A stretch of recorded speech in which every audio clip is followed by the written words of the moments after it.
Welcome to H M classes के YouTube channel पे आप सभी का स्वागत है।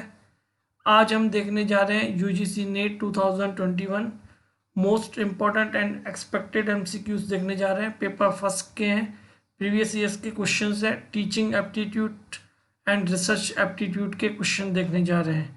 और यूजीसी नेट एग्ज़ाम में हर बार इसी तरीके के क्वेश्चन पूछे जाते हैं। अगर आपने अपनी तैयारी कर ली है तो आप इस तरीके के क्वेश्चन देखकर अपनी तैयारी को और अच्छा कर सकते हैं और अपने जेआरएफ जो आपका सपना हो उससे पूरा करने में आपको मदद मिल सकती है। चलिए हम आगे बढ़े। आप हमारे चैनल पे नए हैं तो हमारे चैनल को सब्सक्राइब कीजिए, लाइक कीजिए, फ्रेंड्स और रिलेटिव के साथ शेयर कीजिए और बेल आइकन को प्रेस कर दीजिए फॉर ऑल नोटिफिकेशंस। जैसे कि आप देख रहे हैं ये डीआई के क्वेश्चंस हैं जो कि हमने कल ही कंप्लीट किया है। इस पे डीआई का पूरा वीडियो लेक्चर हमने आपको प्रोवाइड करवा दिया है। अगर आप इंटरेस्टेड हैं तो मैं आपको इसी वीडियो में डिस्क्रिप्शन बॉक्स में इसका लिंक प्रोवाइड करवा दूंगा, आप चाहे तो इसको देख सकते हैं। इसको पूरा सॉल्व किया था हमने 5 क्वेश्चंस को, जिसमें 10 अंक आपके फिक्स हो सकते हैं, सुनिश्चित हो सकते हैं। इसके बाद नेक्स्ट हम देखने जा रहे हैं आज teaching aptitude and research aptitude के क्वेश्चंस। हिंदी एंड इंग्लिश के स्टूडेंट के लिए हम दोनों ही जो लैंग्वेजेस है उस दोनों में क्वेश्चंस को रीड करके आपको बताएंगे, जैसे कि दोनों इंग्लिश वालों को भी प्रॉब्लम ना हो और हिंदी वालों को भी प्रॉब्लम ना हो। चलिए क्वेश्चन देख लेते हैं हम। In which level of teaching the activities of instructing, guiding and closely supervising the students behaviour predominate. इसमें फर्स्ट ऑप्शन आपको देखने को मिल रहा है autonomous development level, second reflective level, third understanding level, fourth आपका मेमोरी लेवल। इस पे भी हमने वीडियो आपको प्रोवाइड करवा के रखा है कि लेवल ऑफ टीचिंग जैसे 3 लेवल होते हैं, मेमोरी लेवल, अंडरस्टैंडिंग लेवल और रिफ्लेक्टिव लेवल। मेमोरी लेवल जो है, जो आप हिंदी में भी पहले देख लेते हैं इस क्वेश्चन को। शिक्षण के किस स्तर में संरचना, निर्देशन और विद्यार्थियों के व्यवहार का निकट से पर्यवेक्षण करने की गतिविधियों की प्रबलता होती है? पहला स्वायत्त विकास स्तर, विमर्शी स्तर, अवबोध स्तर और स्मृति स्तर। स्मृति, इसमें मैंने जैसे आपको बताया कि ये 3 स्तर होते हैं, एक आपका मेमोरी लेवल, अंडरस्टैंडिंग लेवल और रिफ्लेक्टिव लेवल। जो मेमोरी लेवल है, स्मृति है, वो हर्बर्ट ने दिया था, अवबोध मोरिसन ने दिया था और आपका विमर्शी जो कि चिंतन है वो हंट ने दिया था। ये भी आपको याद रखना है, इससे भी क्वेश्चन पूछे जाते हैं। आप पहले खुद सोच लीजिए कि इसका आंसर क्या होना चाहिए, उसके बाद मैं आपको इसका क्वेश्चन का आंसर बता देता हूँ। 1 मिनट आप इसमें खुद एक बार सोचिए, वीडियो को पॉज करके खुद। अगर आप तैयारी कर चुके हैं पूरी अपनी कंप्लीट और प्रैक्टिस करनी है तो आपके लिए ये बेस्ट है वीडियो, क्योंकि हम लास्ट ईयर के क्वेश्चन जितने भी अभी तक पूछे गए हैं उसमें से मोस्ट इम्पोर्टेंट क्वेश्चन और जो एक्सपेक्टेड क्वेश्चन है उनको निकाल कर आपके लिए प्रेजेंट करेंगे। आप पहले देखिए, उसके बाद आंसर कीजिए। इसका आपका आंसर हो जाएगा 4th, मेमोरी लेवल। इसका सही आंसर है मेमोरी लेवल, हिंदी में स्मृति स्तर। नेक्स्ट क्वेश्चन देख लेते हैं हम। Which of the following constitute the ability can do component to describing the competency of the teacher? First, comprehension and performing teaching tasks. Second, knowledge of the subject being taught. C, skill in analyzing the learning task. D, experience in handling learning task and related situations. E, आपका commitment to organizing teaching learning task। इसका हिंदी में देख लेते हैं पहले। आप किसी शिक्षक की सक्षमता को वर्णित करने हेतु निम्न में से कौन से उसके क्षमता कर सकती हूँ घटक का निर्माण करते हैं? ए, शिक्षण कार्य करने में विश्वास, आत्मविश्वास, पढ़ाए जाने वाले विषय का ज्ञान, अधिगम कार्य के विश्लेषण की दक्षता, अधिगम कार्य से जुड़ी परिस्थितियों को संभालने का अनुभव, और ई, शिक्षण अधिगम कार्य आयोजित करने की प्रतिबद्धता। आप पहले सोच लीजिए, जब तक आप इंग्लिश वाले, मैं इंग्लिश कंप्लीट करता हूँ उसके बाद हिंदी इसमें रीड कर रहा हूँ, तब तक आप इसमें देख लीजिए। इसका आपका सही आंसर हो जाएगा फर्स्ट, बी, सी और डी। बी जो है knowledge of the subject being taught, C skill in analyzing the learning task, और D आपका experience in handling learning tasks and related situations। A इसका सही ऑप्शन है। फिर हम आगे देख लेते हैं next question. When reflective level teaching and learning are successful, students emerge with a strong logical basis to retain the information, B an enlarged store of tested insight of a generalized character, C a firm relation structure in the item of information, D an enhanced ability to develop the solve problem on their own, E seeing relationship and a tool use of act। अब हिंदी में देख लेते हैं जब तक आप इसका answer सोचिए कि कौन सा हो सकता है। फिर इसमें हिंदी में देखें, जब विमर्शी स्तर शिक्षण और अधिगम सफल होते हैं तो विद्यार्थियों में निम्नलिखित गुण उभर कर सामने आते हैं। ए सूचना के धारण हेतु दृढ़ तार्किक आधार, बी सामान्य प्रकृति की पारख की हुई व्यापक अंतर्दृष्टि, सी सूचनाओं में एक दृढ़ संबंधित ढांचा, डी समस्याओं के विकसित करने व उन्हें स्वयं समाधान करने की अभिवृद्ध क्षमता, ई किसी तथ्य का संबंध जानना और उसे साधन के रूप में प्रयोग करना। इसका आपका सही आंसर हो जाएगा सेकंड, इसका बी और डी। बी जो कि है an enlarge store of tested insight of the generalize character, और इसका दूसरा हो जाएगा आपका D an enhanced ability to develop and solve problem on their own, खुद के खुद सॉल्व करना प्रॉब्लम को। बी और डी आपका। फिर नेक्स्ट क्वेश्चन जो है वो देख लेते हैं। A model of teaching is description of first teacher behaviour including teacher and student talk, second learning environment including teaching behaviour, third learners behavior including personality characteristic, और fourth subject matter including its logical structure। इसका हिंदी में एक बार देख लेते हैं। शिक्षण का प्रतिमान निम्नलिखित में से किसका वर्णन कर होता है। फर्स्ट शिक्षण व्यवहार जिसमें शिक्षक छात्र वार्ता शामिल है, सेकंड अधिगम परिवेश जिसमें शिक्षक व्यवहार भी शामिल है, थर्ड अधिगमकर्ता व्यवहार जिसमें व्यक्तित्व के गुण शामिल है, फोर्थ विषय वस्तु जिसमें विषय की तार्किक संरचना शामिल है। इसका आपका सही आंसर हो जाएगा सेकंड, अधिगम परिवेश जिसमें शिक्षक व्यवहार भी शामिल है। इस पे हो जाएगा learning environment including teacher behaviour. इसका नेक्स्ट क्वेश्चन देख लेते हैं। यूजीसी नेट में तो इसी तरीके से हार्ड क्वेश्चन ही आते हैं। अगर आप बिल्कुल इजीली तैयारी कर रहे हो, अगर फर्स्ट टाइम देख रहे हो तो ये हार्ड ही देखेंगे, ए बी सी डी में से कौन सा है कौन सा नहीं है। नेक्स्ट क्वेश्चन है आपका, maximum performance test are design to access the upper limit of the examinee knowledge and ability. First statement है ये। सेकंड स्टेटमेंट है typical response test are design to measure the behaviour and characteristic of examinee.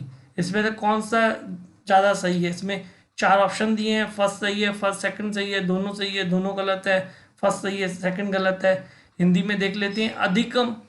अधिकतम निष्पादन परीक्षण की परीक्षार्थियों के ज्ञान और क्षमता की ऊपरी सीमा का आंकलन करने में प्रयोजन से तैयार किए जाते हैं। सेकंड विशिष्ट अनुक्रिया आधारित परीक्षण परीक्षार्थियों के व्यवहार और गुणों की माप करने हेतु तैयार किए जाते हैं।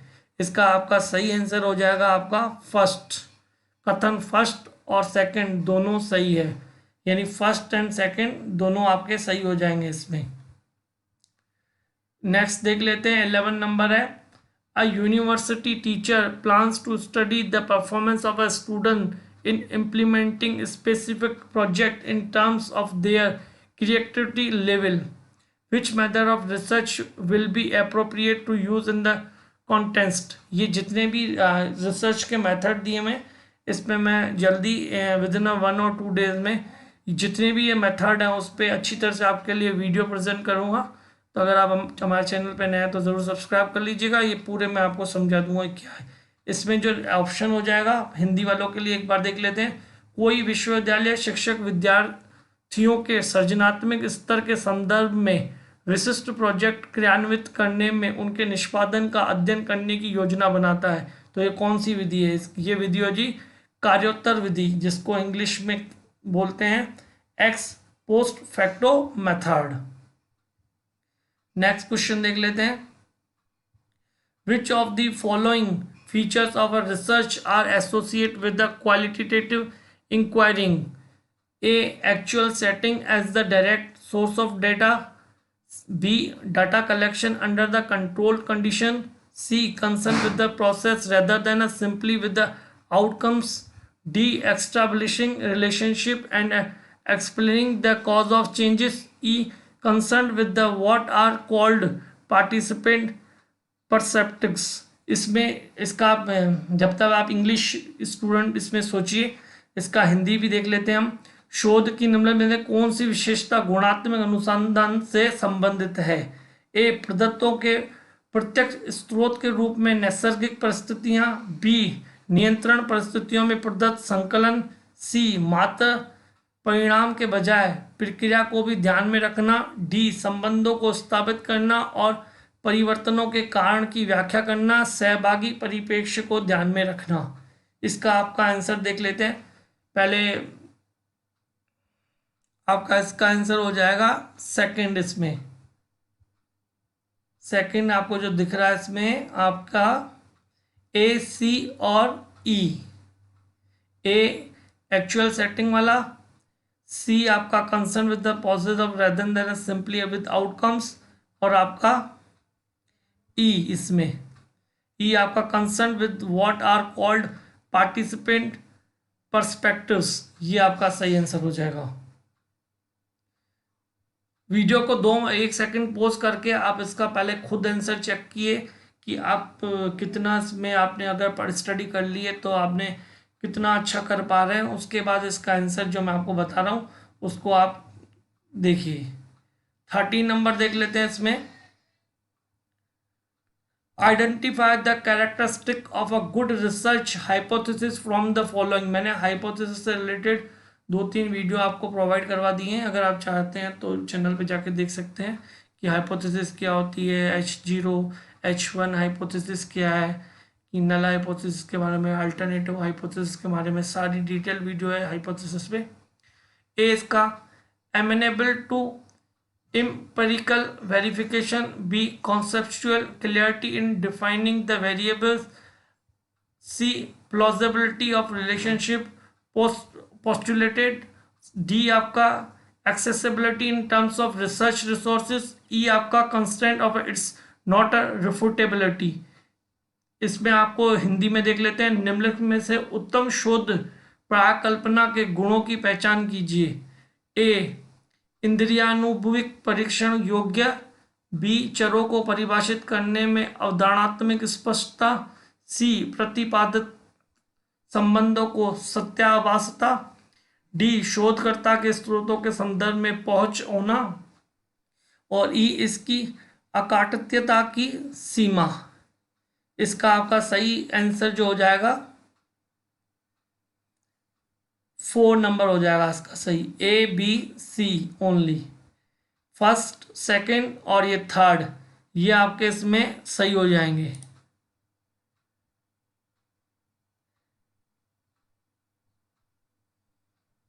थर्टीन का आपका सही हो जाएगा 4 नंबर, ए, बी, सी ओनली। 14 देख लेते हैं इसमें। A research scholar while writing his her thesis uses ICT at a various stage of research conducted. He she justified the conceptual error in interpreting result, attributing the same to the specific ICT devices. This will be labeled as first technical incompetency, research design inadequacy, moral and ethical lapse या human error.